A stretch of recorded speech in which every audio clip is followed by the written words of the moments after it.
नमस्कार दोस्तों, मेरा नाम है आदर्श और आपको सुनाने जा रहा हूँ क्या हुआ जब बेटे ने अपनी माँ को वृद्धाश्रम में जाने को कहा। एक बेटा बहू अपने बेडरूम में बातें कर रहे थे। दरवाज़ा खुला होने के कारण उनकी आवाज़ें बाहर कमरे में बैठी उनकी माँ को भी सुनाई दे रही थी। बेटा अपनी पत्नी से बोला, हम दोनों अपनी नौकरी के कारण माँ का ध्यान नहीं रख पाएंगे, तो उनकी देखभाल कौन करेगा। क्यों ना उन्हें वृद्धाश्रम में छोड़ दें, वहाँ उनकी देखभाल भी होती रहेगी और हम भी उनसे मिलने कभी कभी चले जाया करेंगे।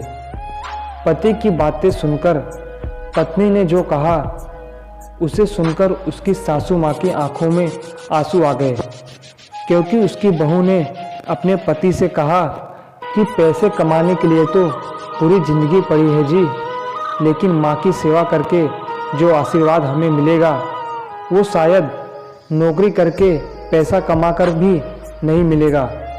उनकी हमें जितनी भी सेवा करें उतनी ही कम है। उनके लिए पैसों से ज़्यादा हमारा संग साथ रहना जरूरी है। मैं अगर नौकरी ना भी करूँ तो बहुत अधिक नुकसान नहीं होगा। मैं माँ के साथ घर पर ही रहकर कुछ बच्चों को ट्यूशन पढ़ा लूँगी। इससे मैं माँ की देखभाल भी कर पाऊँगी। याद करो, तुम्हारे बचपन में ही तुम्हारे पिता नहीं रहे और घरेलू काम धाम करके तुम्हारी माँ ने तुम्हारा पालन पोषण कितनी अच्छी तरह से किया था। फिर तुम्हें पढ़ाया लिखाया, इतना काबिल बनाया और आज तुम्हारी अच्छी नौकरी लग गई, तो तुम माँ को वृद्धाश्रम में छोड़ने की बात कैसे कह सकते हो।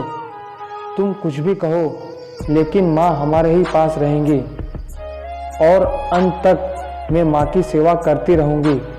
तभी इतना सुनते ही उसकी सासू माँ रोने लगती है और रोती हुई पूजा घर में पहुँचती है और ईश्वर के सामने खड़े होकर उनका आभार मानती है और उनसे कहती है, हे भगवान, तुमने मुझे बेटी नहीं दी, इस वजह से कितनी ही बार मैं तुम्हें भला बुरा कहती रहती थी, लेकिन तुमने मुझे इतनी भाग्यशाली व समझदार बहू दी।